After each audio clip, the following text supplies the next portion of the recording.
Ottawa County Commissioners consider a $1 million grant for the NEO nursing program. Jasper County officials unveil renovations at the courthouse in Carthage. President Biden publicly addresses the situation in Afghanistan for the first time since the Taliban takeover. I'm Natalie Brand with his remarks and the concerns about what happens next. The four states' most watched news starts now. Ottawa County, Oklahoma commissioners consider a $1 million grant for the NEO A&M nursing program. This is KOAM News at 5. The proposal discussed at today's county commissioners meeting would use federal funding known as ARPA funds intended to help communities recover from the pandemic. NEO's president says the funding could create better experiences for nursing students and add more nurses to the four-state area. We believe we've got great faculty. We just need modern equipment to help these students learn and with real life experiences and be able to utilize the equipment that's in their workplace of where they'll go when they graduate to have it into the actual classroom. As a next step, the commissioners plan to set up a committee to figure out exactly how to allocate these funds. The iconic Jasper County Courthouse in Carthage gets a little TLC to help ensure it'll remain for future generations. This ribbon cutting today marked the completion of interior renovations to the 127-year-old structure. The work to the first floor was mostly cosmetic, but the second and third floor got complete renovations, including new floors, ceilings, and wiring, intended to update the building while also preserving its historic beauty. As you can imagine, this is an absolute treasure, and it's a building that we wanted to preserve and that we made sure could stand the test of time. It was built in 1894, so it was time that it needed a little love, and the voters of Jasper County allowed that to happen. Although the inside looks a bit different, the exterior of the building is the same.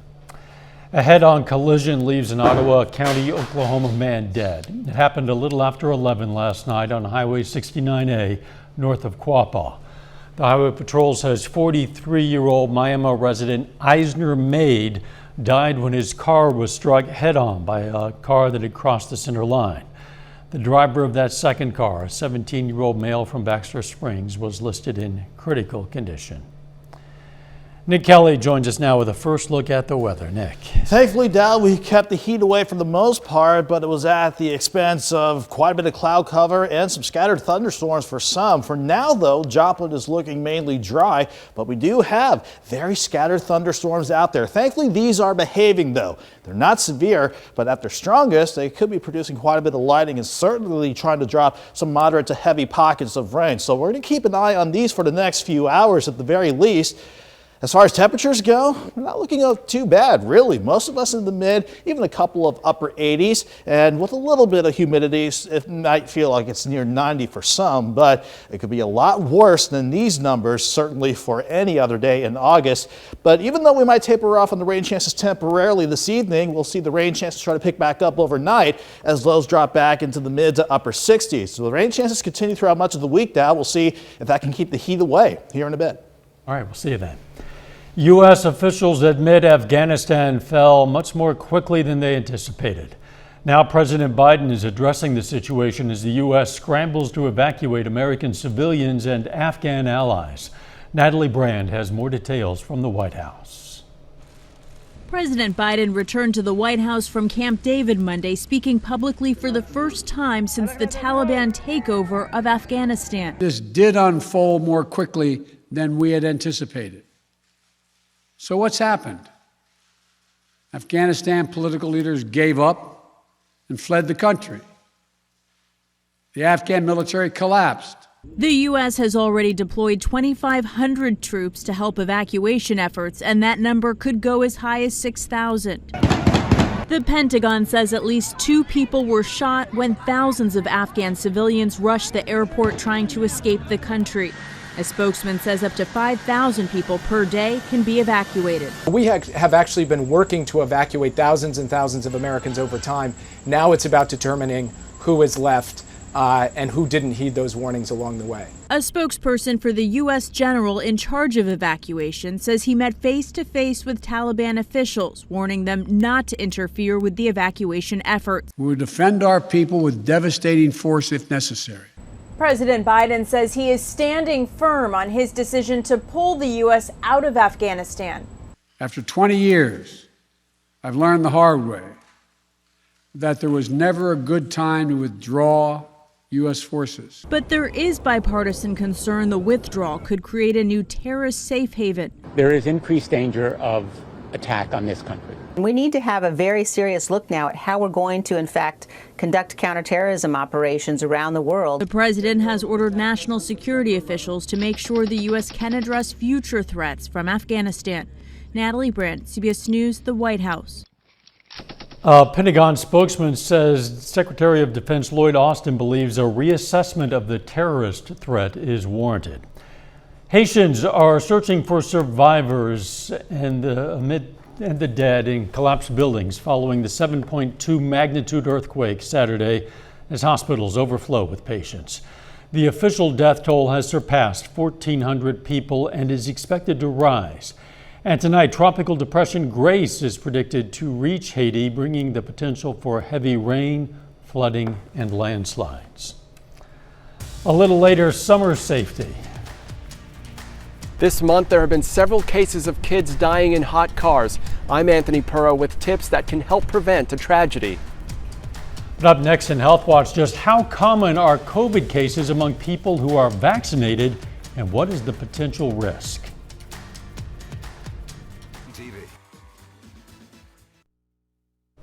Topping today's Health Watch, CVS pharmacies started giving a third dose of the Pfizer, BioNTech, and Moderna COVID-19 vaccines to immunocompromised people on Saturday. The U.S. Food and Drug Administration and the CDC gave the green light late last week for additional doses of the vaccine for certain people with compromised immune systems. The drugstore chain says people can now schedule vaccination appointments on CVS.com. While the majority of people who are COVID-19 positive in the U.S. are unvaccinated, there are also breakthrough cases, people who get COVID after receiving a vaccine. Research shows it's extremely rare for breakthrough cases to lead to hospitalizations or death, but it can happen. David Bagnall has more from Lafayette, Louisiana.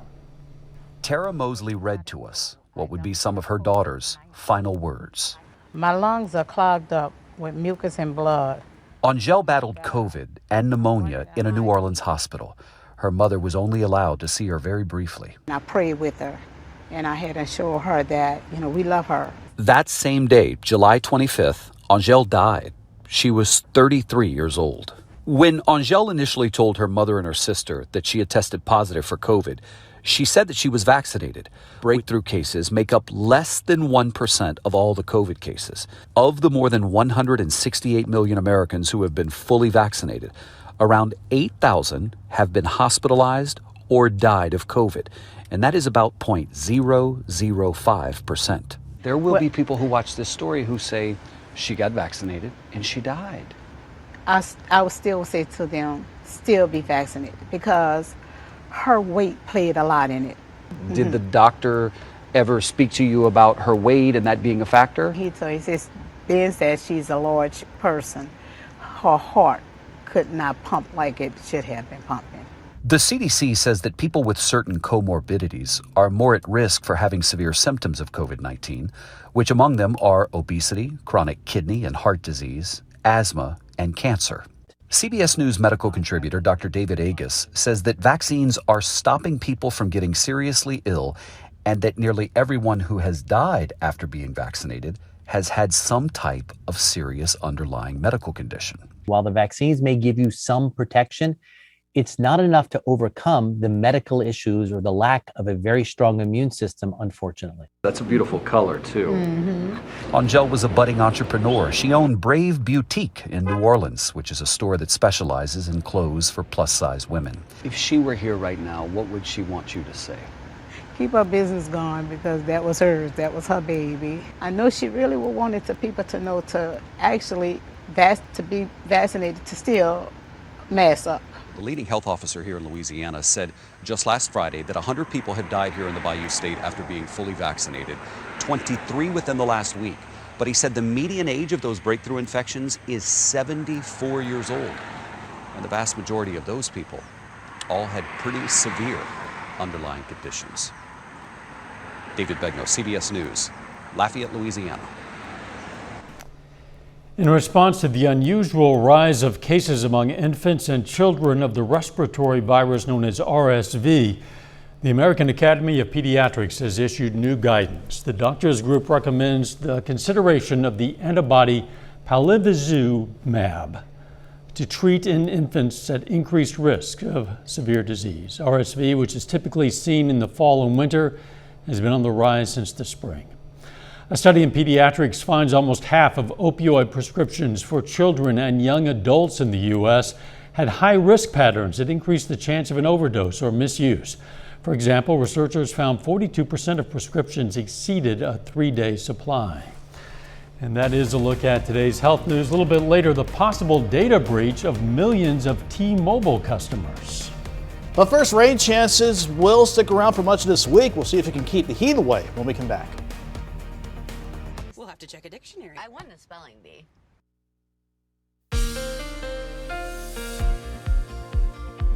Even though some of us had to deal with some scattered storms this afternoon, that didn't stop temperatures from warming up. Thankfully, not too warm, where we had to see highs back around 90 or 91, which is normally where we should be topping out at this point in the month of August. But upper 80s yesterday, upper 60s this morning, and we did hit 88 at the highest so far in Joplin Regional before a good downpour and a couple of thunderstorms over the airport temporarily sent temperatures back into the upper 70s. So any of you getting in on these downpours of scattered showers and thunderstorms, it is giving you a little bit of a break from the warmth and some of the humidity too. But again, the key word here is scattered. So while some of you are dry, we are seeing some of those scattered storms try to hold on to some of their intensity as they develop and try to fall apart within the span of a couple of hours. We've got one good cell over Labette County from about Altamont, Mountain Valley, almost to Cherryvale, and as far south as Edna. We pass on over to the east around the Joplin area. A couple of little storms around Lamar, but nothing around Joplin before you head south to Neosho before any activity picks back up. And then to the north, just a couple of little guys around Fort Scott and getting close to Moran as well. We'll see if those can hold on over the next hour or so. But this is what we'll try to continue as we go through the rest of the evening, at least as our Monday evening gets started.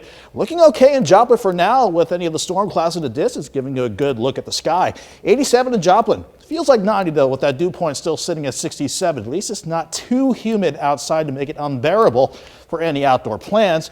Mid to upper 80s is where everybody sits as far as temperatures go, but you factor in the dew points, it feels like the upper 80s to near 90 degrees. But we will see temperatures fall through the 80s, 70s, down to 69 tonight, while we bounce back and forth between some dry time and some rain chances that could actually try to linger as we go into the overnight. So while we got to keep an eye on these scattered storms to start the evening out because of our stalled out front, I'm actually focused on what's occurring upstairs, because this big dip in the jet, this is originally a solid upper level trough, but we are going to see an upper level low start to develop within the next few hours, and that is what's going to try and keep some rain chances in the forecast as we go through the overnight. So while initially it looks like any thunderstorm chances by 10 o'clock will start to wane, I wouldn't be surprised if we actually saw a couple more scattered storms as we go into tomorrow morning, that is. Maybe a break around lunchtime, and then we'll see some more scattered storms during the afternoon. But despite these rain chances holding on, I don't see any of these turning severe, and that shouldn't stop us from warming up too much. 69 in the morning, 83 by noon. Afternoon highs right around 88 degrees. Tuesday evening and Wednesday morning, though, I do anticipate dry conditions. Then we're going to see, don't know why the future track's blinking, but partly sunny skies will stick around, keeping highs in the upper 80s, and we will have more thunderstorm chances popping up as that upper low develops Wednesday and Thursday. But within the next 2 days alone, we could see anywhere from 1/10 of an inch to 1.5 inches based on where those heavier pockets of rain will set up and fall. So we need to keep an eye on that, and hopefully it doesn't lead to any flooding concerns. But thankfully, these rain chances that will stick around will keep the heat away for at least a good part of this week. 88 tomorrow, 86 Wednesday, 89 on Thursday. And even though we start warm for the weekend, once the system moves out, we're back to 91 on Sunday and 93 on Monday. Some more rain would sure be welcome. It certainly would. Thanks, Nick. Coming up, protecting kids from hot cars. First, though, we honor a local veteran of the U.S. Army. Girard, Kansas native Jonathan Leitenberger served in Iraq, providing base communication support. Army Specialist Jonathan Leitenberger, a 4-state hero. Nick Kelly is 6 months. Topping today's Consumer Watch, T-Mobile is reportedly looking into a data breach involving up to 100 million customers. Thieves allegedly stole data that included social security numbers, names, addresses, and driver's license information. It's unclear when the hack may have happened. In a statement, T-Mobile said it's aware of the claims. Some major airlines are rerouting flights to avoid flying over Afghanistan. United Airlines, British Airways, and Virgin Atlantic said they were not using the country's airspace after the Taliban took control over Kabul. Back in July, the FAA imposed new flight restrictions for U.S. airlines to largely avoid the region, citing the risk posed by militant activity. As the Delta variant spreads, sales of reusable face masks are on the rise. They'd been declining in June and July. The Adobe Analytics Digital Economy Index shows mask sales went up 40% in August. That's for the week of August 4th compared to the previous one. At this point, almost everyone in the U.S. lives in a place with high or substantial transmission rates. Since 1990, about 1,000 children have died in hot cars, and more incidents are happening again this summer. Anthony Puro reports. Last month, Phoenix police officers smashed out a car window to rescue a 2-year-old that was burning up in his car seat. The mother had just returned from the grocery store and accidentally locked her keys inside. After he was checked out, it was great to see he's playing with his Legos and we're having a good time. But unfortunately, these cases often end in tragedy. Just a few weeks later, a 7-month-old boy died at a mall outside of Phoenix after being left in a parked vehicle for about 2 hours. Don't think that this can't happen to you. It can happen to anyone. Deona Bayan lost her daughter Aslyn in 2004. Her babysitter had the child in the back seat of the car while running errands. The sitter arrived at her destination. She forgot that she had her with her. Aslyn was left inside for almost an hour and died after suffering heat stroke. I keep hoping for the day that no other family suffers this. Bayan now works with the advocacy group Kids in Cars, which says 14 children have died in hot vehicles so far this year. There are ways to prevent this kind of tragedy. You can put your phone, wallet, or purse in the back seat with your child, which will serve as a reminder. It's also important to set up alerts with your child's school or daycare. If your child doesn't arrive at that specific time, that they're giving you a phone call to see where your child is. And Bayan says, we've seen many cases of kids climbing into an empty car and accidentally locking themselves inside. Parents should always lock their car doors because children do like to play and they like to play hide and seek. Simple steps that can help save lives. Anthony Pura, CBS News, Los Angeles. Several newer cars have technology that alert the driver or child is in the back seat. There's currently legislation in Congress that would make the warning mandatory in all new vehicles. Final check of the forecast next.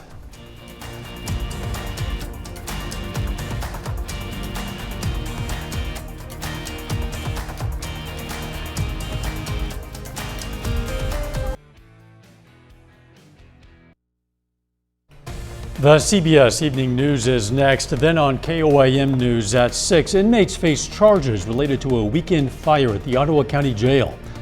Plus, the story of an Oklahoma boy who lost his father to COVID and is now battling the disease himself. And it's the opening day of practice for Kansas High School fall sports. Stay with us for the CBS Evening News and then KOIM News at 6. It's the most valuable sports card of all time. A baseball card for Pittsburgh Pirates Hall of Famer HONUS Wagner sold last night for a cool $6.6 million. Yeah, the card was produced from 1909 to 1911 by the American Tobacco Company. Now, according to legend, Wagner prohibited production of the card to continue because he did not want children buying cigarette packs to get his card. So that meant limited supply and, of course, big bucks for anyone that wants it. Exactly, supply and demand. $6.6 million, how big that is. The weather, not too bad really in the weekend. Yeah, thankfully numbers nowhere near the highest high as that baseball card went for, but we'll stay in the upper 80s again tomorrow. Watch for scattered storms this evening, potentially overnight, and certainly again tomorrow afternoon. As long as these rain chances stick around, that will keep the 90s away for at least a little while now. Thanks, Nick, and thank you for joining us. The CBS Evening News is next, and of course, we'll be right back here for KOIM News at 6. See you then. Let's make it a great evening.